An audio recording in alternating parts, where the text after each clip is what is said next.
It was the crime of the century, America's first thrill killing, and no one understood why they did it. Nathan Leopold and Richard Loeb had it all. They were young, they were rich, they were brilliant. But just beneath the polished surface of these two gifted young men lurked a compulsion, an obsession, that in 1924 shocked the nation. Join us as we go in search of history to investigate born killers, Leopold and Loeb.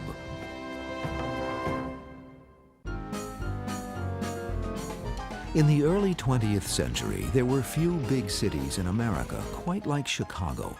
It was a vibrant metropolis teeming with European immigrants. But there was a darker side as well.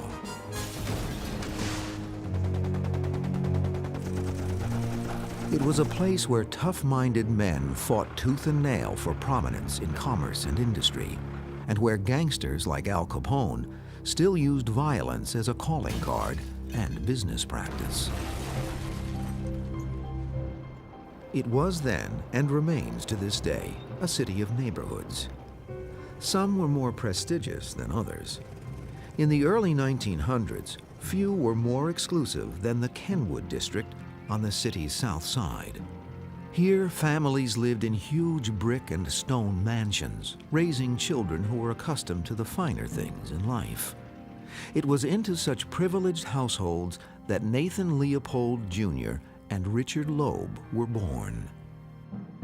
Kenwood was a very fashionable neighborhood, about to become unfashionable, but at that time it still had an attraction for the wealthy families, particularly the wealthy Jewish families. They all went to the same schools, they all got to know each other in the neighborhood. The families of both Leopold and Loeb were extraordinarily affluent, even for Kenwood. Loeb's father was second in command at Sears Roebuck. He was worth probably $4 million, a lot more money then than it is now. Leopold's family, his father had made his money in shipping, mining. He owned a paper company. He had probably $1 million, so there was a lot of money. Though they grew up only a few blocks apart, Leopold, born in 1904, and Loeb, born a year later, were not close during childhood. Yet their lives were remarkably similar. Both attended elite private schools, both excelled academically. Leopold was considered a genius. His IQ was measured at 210. He spoke several languages fluently, was familiar with at least a dozen languages.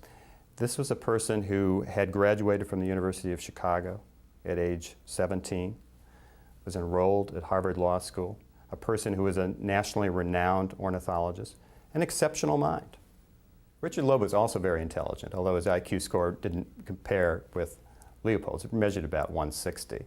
He was the youngest graduate in the history of the University of Michigan, and as I understand still is. A very bright individual, but someone who was less drawn to intellectual pursuit and more drawn to athletics, more drawn to liquor, gambling, chasing women. While in school, Leopold became a highly regarded ornithologist, and in this rarely seen film, Leopold and a group of young researchers confirmed the existence of an unusual species of bird. I took bird classes from Nathan Leopold in Jackson Park. That was really the way I knew them as older guys, and word filtered down that they were nothing to trifle with. They were brilliant. Armin Deutsch was a few years younger than Leopold and Loeb, but was raised in the same neighborhood. My grandfather was chairman of the board of Sears. Mr. Loeb was vice chairman. They were virtually next-door neighbors. They rode to work every day. I was in the Loeb home often with, not Richard Loeb, but he had a younger brother, Tommy, who was in my class at the Harvard School for Boys. Although they knew each other casually as teenagers, Leopold and Loeb formed an intense relationship when they enrolled at the University of Michigan. Though Leopold would later move on to the University of Chicago, their relationship continued and became intimate, and they developed a mutual fascination with criminal conduct. They both went up into Michigan together, and they were on the train together. In fact, they had their first sexual experience at that time, and while on this train, they sort of planned their first crime, which was signals and bridge, so that when they played bridge with their friends, they could cheat them.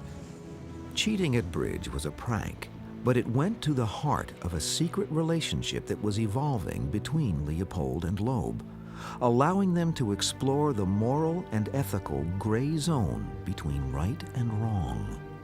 Nathan Leopold, in particular, had an active fantasy life. He secretly longed for a relationship that would transcend moral conventions. He believed this could be achieved only with a superior kind of being, and in Richard Loeb, he was sure he had found a handsome genius with whom he could share his vision. Nathan Leopold was obsessed with two things. One was Richard Loeb, of course, and the other was the philosophy of the German philosopher Friedrich Nietzsche. Nietzsche had a notion that great minds could overcome the bounds of conventional reason, conventional morality. Nathan Leopold was determined to show that he was that type of great mind who wasn't bound by conventional notions of reason or morality, and accomplishing what he hoped to with Richard Loeb, the perfect crime, would be one way he thought of demonstrating that. Leopold and Loeb embarked on a daring and increasingly dangerous double life. To the outside world, they were arrogant but well-mannered high achievers who were capable of just about anything. Secretly, though, they began committing petty crimes like vandalism and shoplifting. Before long, they graduated to arson. But they were frustrated that their exploits never made it into the newspapers. They had proved that they could be criminals and not get caught. They also burglarized several fraternities at the University of Chicago, and the next step was to commit the perfect crime. Their relationship of mutual dependence and their fascination with crime was feeding a need for greater and more satisfying thrills. There was some kind of a synergy between Leopold and Loeb, that both of them brought something to the relationship and egged each other on. And certainly we know from studies of gang behavior that when people get together, they do things that they wouldn't do by themselves. It attains a kind of legitimacy that acting on their own wouldn't occur. Leopold was in love with Loeb, and he would do whatever Loeb wanted him to. It was really sort of the two of them worked together. By the winter of 1923, Leopold, just 19, and Loeb, 18, had begun the meticulous planning of the crime that would earn them infamy. When In Search of History continues, Leopold and Loeb become the first killers of the 20th century to achieve national notoriety. By early 1924, Nathan Leopold and Richard Loeb had committed a number of nonviolent crimes. But the thrill from these adventures wasn't enough. Now their intentions turned much more ominous. Leopold and Loeb made exhaustive plans for committing a perfect crime. They concocted a scheme that they considered foolproof. They would kidnap a rich boy from the neighborhood, murder him, and extort money from the dead boy's parents. Almost 6 months of planning went into this crime. They adopted aliases, they opened fictitious bank accounts, they went to a rental car agency to do a trial run of a rental car that they planned to use on the day of the murder. They discussed all of the aspects of the crime in inordinate detail. How the ransom note should be written, who it should be addressed to, in what way. It was a very elaborate scheme. There was no shortage of potential victims in Leopold and Loeb's affluent South Side Chicago neighborhood of Kenwood. They considered numerous possibilities, even Loeb's younger brother, Tommy, though they soon decided that killing a sibling would bring too much attention their way. On the afternoon of May 21st, 1924, Leopold and Loeb drove their rented car over to the Harvard School for Boys, where Leopold himself had been educated, and waited for a victim to present himself. Whichever one of their victims they had selected would have accepted a lift home from older boys who they all knew. life was so different and so benign, and any kind of crime was very rare indeed. So no one would have refused this convenient ride, though it was only a few blocks. Armin Deutsch knew Leopold and Loeb. His parents later told him that he was one of their potential victims. I followed the same route walking home from school every day. They knew it. They had followed me and all the backup candidates. The only reason that I was saved is because that day I had a dentist appointment. Deutsch was picked up by his grandfather's chauffeur outside the school that day and thus saved from an untimely death. Having decided to pick a victim at random, Leopold and Loeb were utterly indifferent over exactly which innocent boy they were going to murder that day. For several hours before the actual kidnapping, Leopold and Loeb were wandering around the neighborhood, both out and inside their car, looking for a particular victim. You know, they saw one boy here, but then he disappeared, another boy there, and he disappeared. And then all of a sudden, Bobby Franks, who had been umpiring a baseball game, decided to walk home south on Ellis. 14-year-old Bobby Franks lived down the street from Richard Loeb and had played tennis at the Loeb residence. The two predators knew that Franks trusted Loeb and probably would not hesitate to accept a ride home. Leopold and Loeb turned their car around and waited until there were no other pedestrians in the area. When it seemed clear of witnesses, they offered Franks a ride. Once Bobby Franks was inside the car, the two killers wasted little time. One of them, precisely which one is still unknown, struck Franks in the head repeatedly with a chisel, then stuffed a rag in the boy's mouth. Though no one knows exactly when he died, Franks struggled for only a few minutes.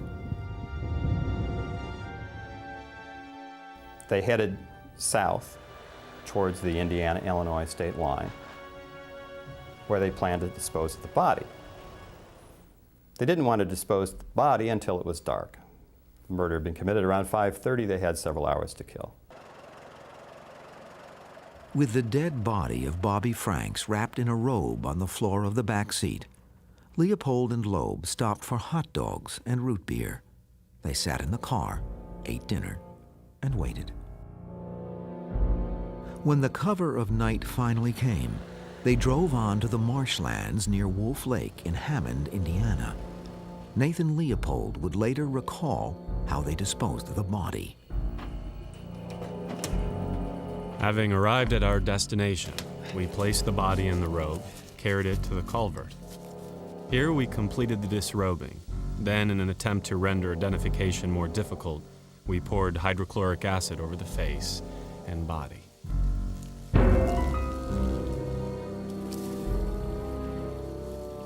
Having disposed of the body, Leopold and Loeb headed back towards their homes. They stopped along the way, first to call the parents to let them know they'd be a little late. Secondly, to call the parents of Bobby Franks. I spoke to Mrs. Franks and told her that my name was George Johnson, that her boy had been kidnapped but was safe, and that further instructions would follow. The Franks family waited in vain for further instructions, then finally contacted the police a few hours later. Meanwhile, the two conspirators mailed their ransom note, then drove home, where they burned Bobby Franks' clothes and cleaned up the bloodstains in the rental car with soap and water. But the perfect crime these two diabolical young men had planned and committed was not so perfect. It would soon begin to unravel as a vital piece of evidence would be found at the crime scene. Evidence that, as we continue in search of history, would identify Leopold and Loeb as the chief suspects.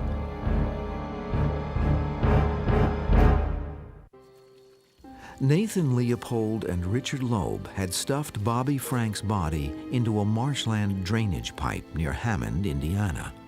A short time later, the Franks family received a call informing them that their son had been kidnapped.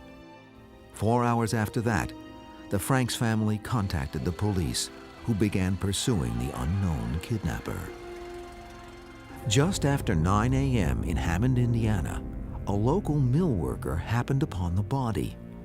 The naked corpse, the age of the victim, and the prominence of the Franks family catapulted the kidnap murder to front-page news. The Chicago police immediately launched the largest manhunt in city history.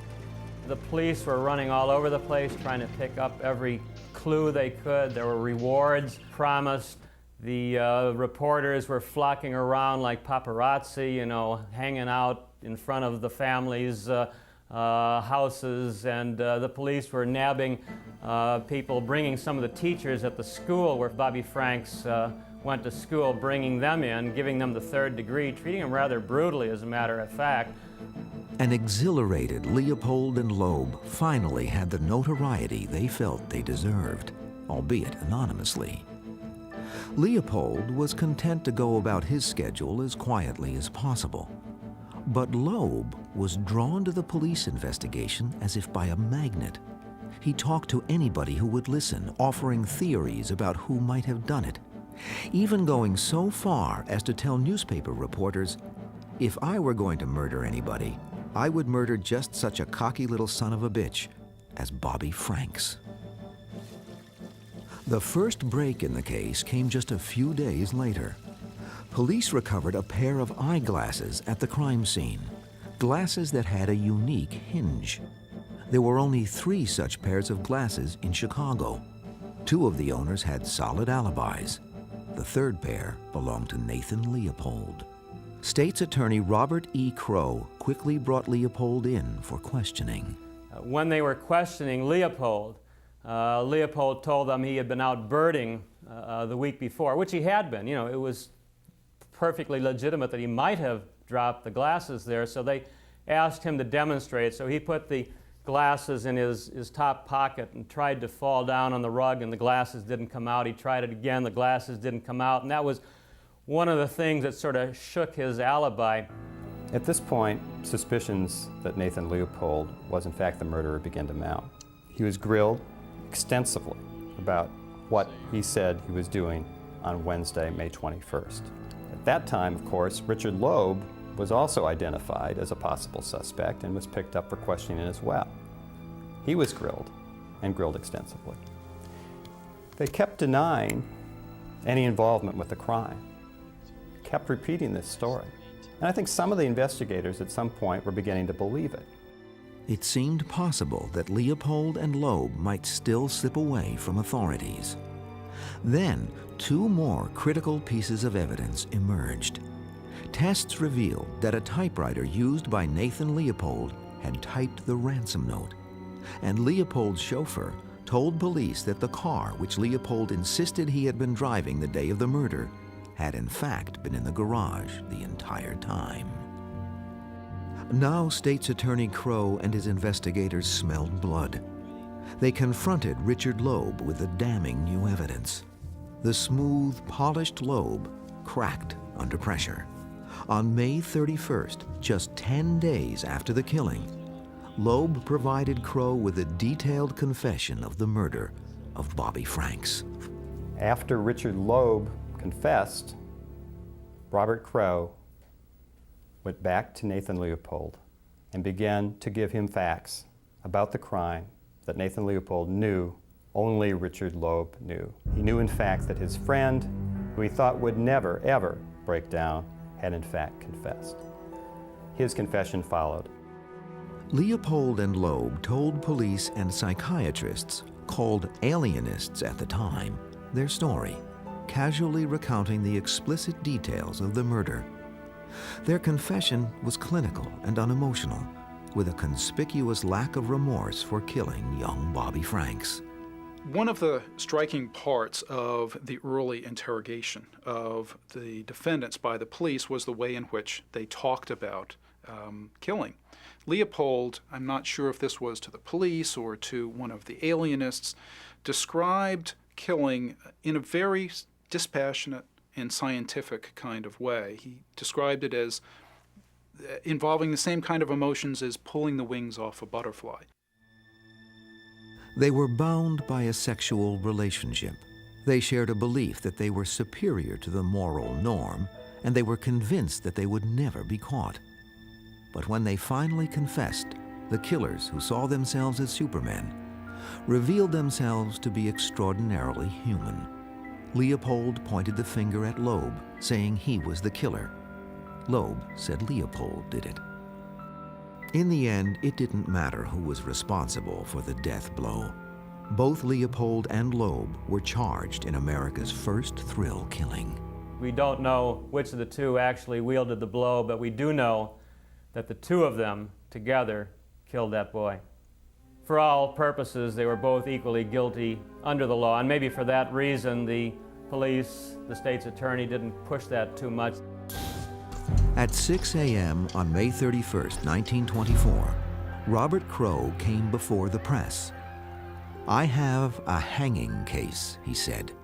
The state of Illinois would seek the death penalty. The news that two wealthy teenagers had been arrested for killing Bobby Franks made the case even more sensational. While the public called for blood, newspapers around the country and the world led with the astonishing story of Leopold and Loeb's confession. The public reacted with anger and revulsion. The devastated families of the two murderers quickly realized that their sons faced the gallows. The Loeb family, with money to spare, immediately called upon the finest criminal defense attorney in America, the famed Clarence Darrow. People are learning. He was 67 years at the time, a little bit weary from having fought the good fight over the last 3 or 4 decades as the preeminent defense attorney, the fighter for the rights of the poor. And all of a sudden this wealthy family comes along and asks him to defend their children in what was going to be a rather ugly defense since they had already pleaded guilty. Rumors at the time had Darrow's fee pegged at $1 million. The families of Leopold and Loeb were accused of trying to buy their sons' lives. But Darrow, whose actual fee was closer to $100,000, was unconcerned by such talk. I think maybe, like a lot of defense attorneys, Darrow was drawn to something that he knew was going to be a big media circus. He thought it was thankless, but he reasoned he might strike a mighty blow against the death penalty, which caused him to accept the case. When the trial date was set for July 23, 1924, Darrow proclaimed, "While the state is trying Leopold and Loeb, I will try capital punishment."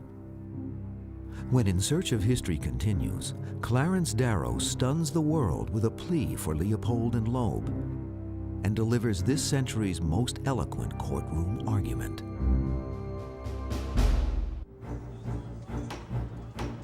The trial of Nathan Leopold and Richard Loeb was now only days away. On July 21, 1924, their defense attorney, Clarence Darrow, revealed a bold plan for saving their lives. He stunned prosecutor Robert E. Crowe and everyone else by changing the defendant's plea from not guilty to guilty. The maneuver meant that the boys' fates were not in the hands of a jury, but at the discretion of a single man, the Chief Justice of the Cook County Criminal Court, John R. Caverly. Clarence Darrow decided that he had a better chance making his pitch for life imprisonment directly to a judge. Rather than having the responsibility divided among 12, focus it on one. It's easier for 12 to say, as Clarence Darrow said, off with them. And in Judge Caverly, Clarence Darrow knew he had what he thought was a kindly and discerning judge. Judge Caverly actually was born in England but came to the United States when he was about 6 years old. He did not have wealthy parents, unlike the people in the case. He had to work his way through school, worked in the steel mills, as a matter of fact, carrying buckets of water. So you might say, he was totally different from these boys that were being brought before him. The trial of the two teenage thrill killers who had committed what was now called the crime of the century began 2 days later on July 23, 1924. Public interest in the case was overwhelming. Thousands clamored to get into a courtroom that would hold barely 300. Every day there were mounted police holding back crowds of hundreds who wanted to get in, not just to get a seat in the courtroom, but to get at those guys. They craved a hanging. Though he was surprised by Darrow's pretrial maneuverings, State's Attorney Robert Crowe began the proceedings brimming with confidence. This looks like about as slam dunk a case as you could imagine. You've got confessions, you've got physical evidence, you've got a horrible crime. There's really no doubt whatsoever that these kids did it, and in many respects, they're not especially appealing defendants either, because who better to hate than a rich kid who's had everything? So it seems as if from the beginning the prosecutors got everything on its side. But there's one other aspect to the case that I'm not sure the prosecution quite appreciated, because it's a rather subtle point, and that is that high-profile cases are just plain different. They have a different dynamic to them, and you just don't know where it's going to go. Describing their actions as the most terrible criminal offense that has been perpetrated in this generation, Crowe put over 100 witnesses on the stand to prove that Leopold and Loeb were merciless, cold-blooded killers. Darrow's defense was largely based on the testimony of the psychiatrists, or alienists. He felt if he could prove his clients were not responsible for their own behavior, he could save their lives. Each brought their alienists into the courtroom, trying to make their points. Crowe's alienists trying to suggest that these were certainly not normal kids, not your all-American kids, but kids who were not crazy, knew exactly what they were doing, and were coolly rational and lacked remorse. Darrow's alienists, on the other hand, were trying to show that Leopold and Loeb were not normal kids. These were kids who had unusual childhoods, unusual obsessions. With illustrations published during the trial, newspapers tried to explain the killer's psychology and the notion of diminished capacity, the idea that Leopold and Loeb were not responsible for their actions. Newspaper publisher William Randolph Hearst even offered the father of psychiatry, Sigmund Freud, an undisclosed amount of money to come to Chicago and provide blow-by-blow details of the psyches of the unrepentant killers. Freud declined Hearst's offer, citing reasons of health. Leopold and Loeb's behavior, judgment, and reasoning were debated in court. However, the sexual relationship between the two, shocking by the standards of the era, was swept under the rug by Judge Caverly for the sake of propriety. In 1924, homosexuality was not as openly discussed as it is today. Today, you'd probably find that aspect of the trial highlighted on your evening news shows.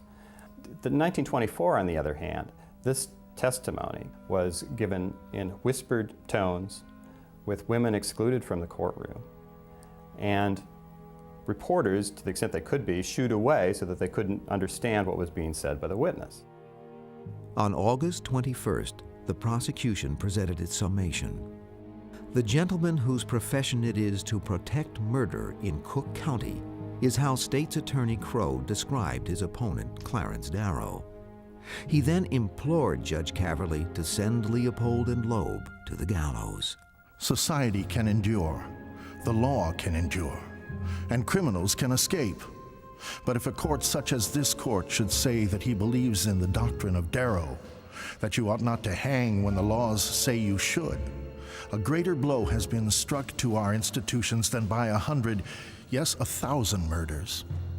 As word spread that Darrow was to deliver his closing argument, seats in the sweltering courtroom were almost impossible to obtain.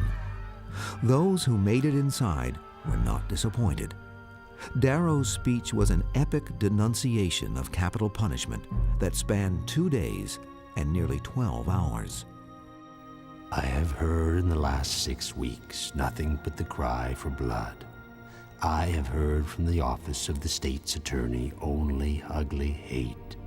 I have seen a court urged to the point of threats to hang 2 boys in the face of science, in the face of philosophy, in the face of humanity. in the face of experience, in the face of all the better and more humane thought of the age. The number of people there and knowing that the entire public was watching, and really the greatest pressure of all, which is the greatest pressure that any attorney can face, is knowing that on his words hangs the fate of his clients, of these two young men. They may die, depending on what he has to say. We are told that they planned. Well, what does that mean? A maniac plans, an idiot plans, an animal plans, any brain that functions may plan. But their plans were the diseased plans of the diseased mind. Clarence Darrow was a spellbinder. And, he quoted Omer Khayyam, he quoted Haussmann, he quoted Nietzsche in trying to prove these boys not innocent, but to mitigate some of the sentence. Your Honor stands between the past and the future. I am pleading for the future. I am pleading for a time when hatred and cruelty will not control the hearts of men, when we can learn by reason and judgment and understanding and faith that all life is worth saving, and that mercy is the highest attribute of man. In the end, Clarence Darrow, as he finally took his seat after his 11-plus hour summation, left Judge Caverly on the bench with tears streaming down his cheeks.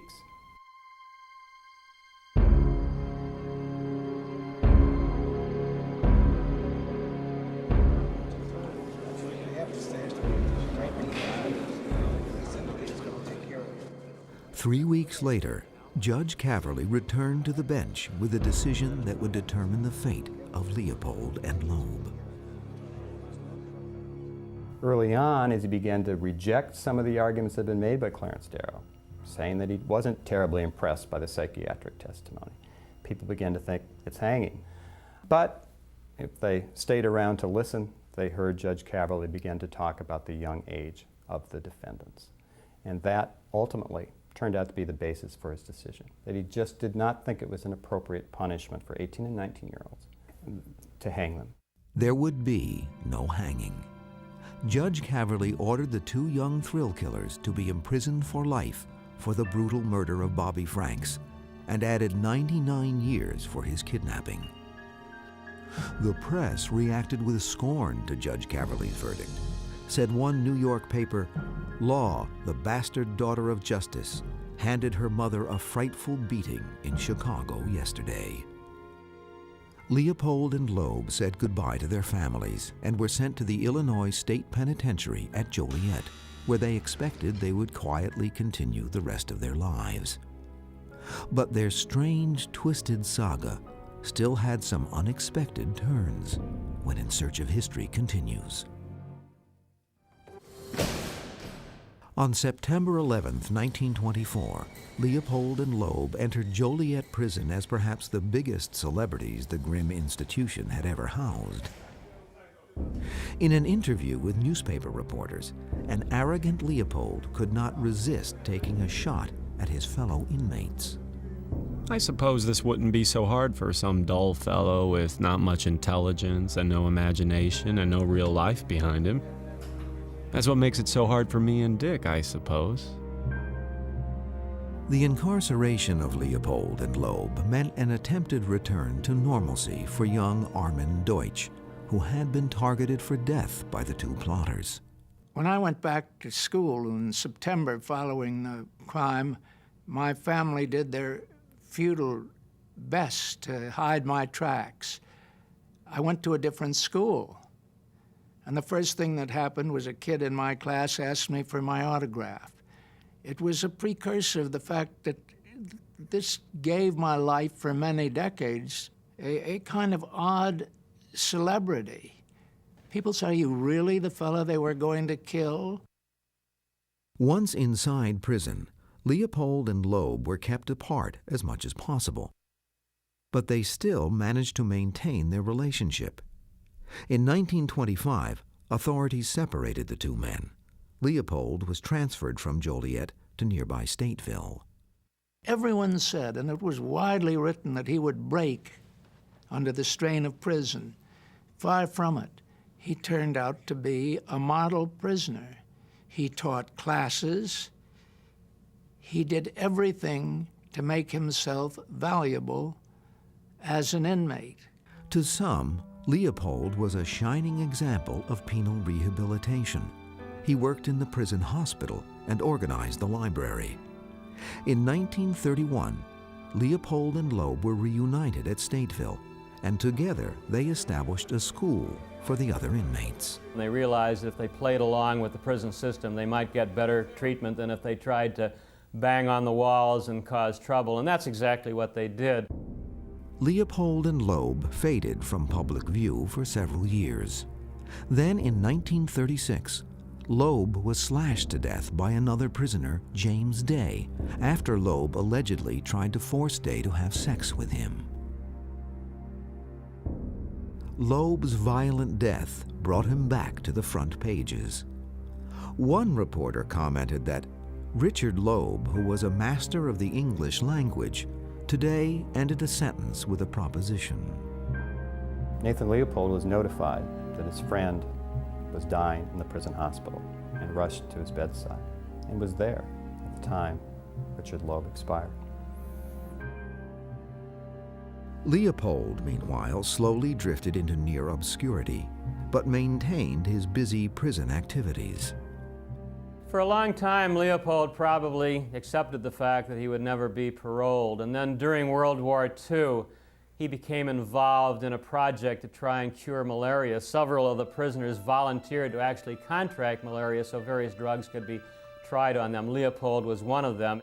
Although it had been unthinkable at the time of his sentencing, discussions about possible parole for Leopold began to surface.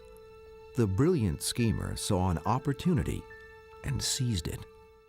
Leopold tried to redo his image. He made himself accessible to the press, which he had not done so for about 20 years. And he tried to present the fact that he was a model prisoner.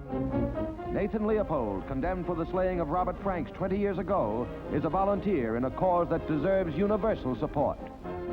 He went through several parole hearings unsuccessfully, but finally, in 1958, at the age of 53, Nathan Leopold was released from prison.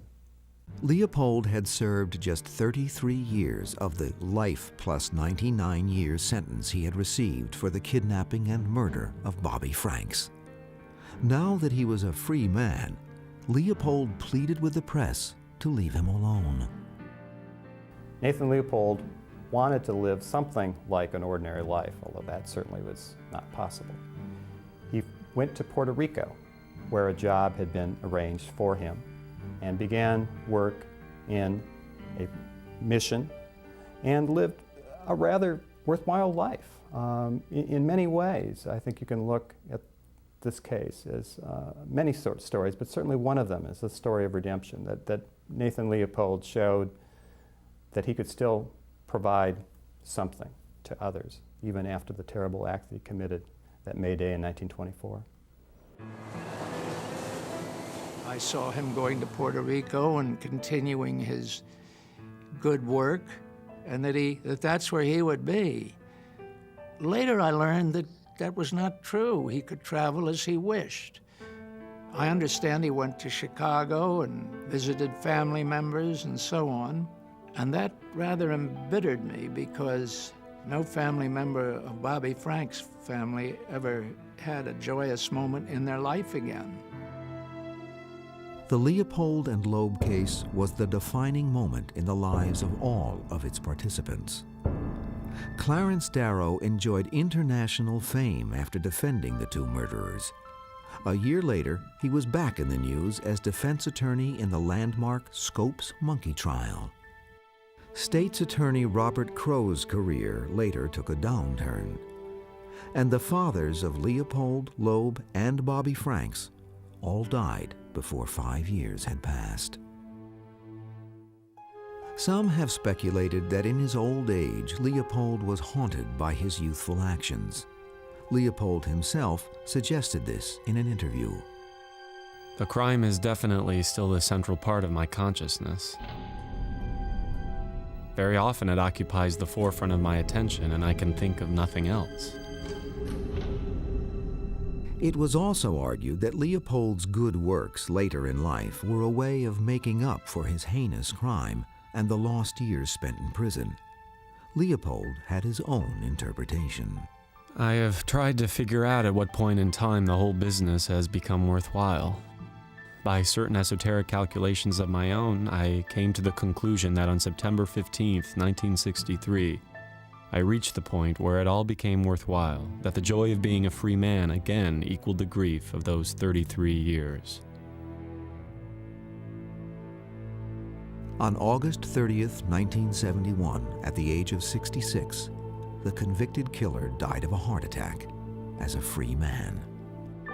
But the notoriety of the case did not die with him. Historians and observers still struggle to understand the crime of the century. One of the reasons I think it was called the crime of the century was simply because they hadn't picked out their victim in advance. It was a random thrill killing. And a lot of mothers, when they realized this, became very frightened because it could have been their kid. I have my own definition of a crime of the century. It's a crime that is so heinous and involves people who are in one way or another so celebrated that it draws the attention of the press and the public for more than the trial, but just does not go away. And I think the three crimes of this century will be the Loeb-Leopold case, the kidnapping and murder of the Lindbergh baby, and the O.J. Simpson case. Though it took place nearly 75 years ago, Leopold and Loeb's crime was distinctly modern.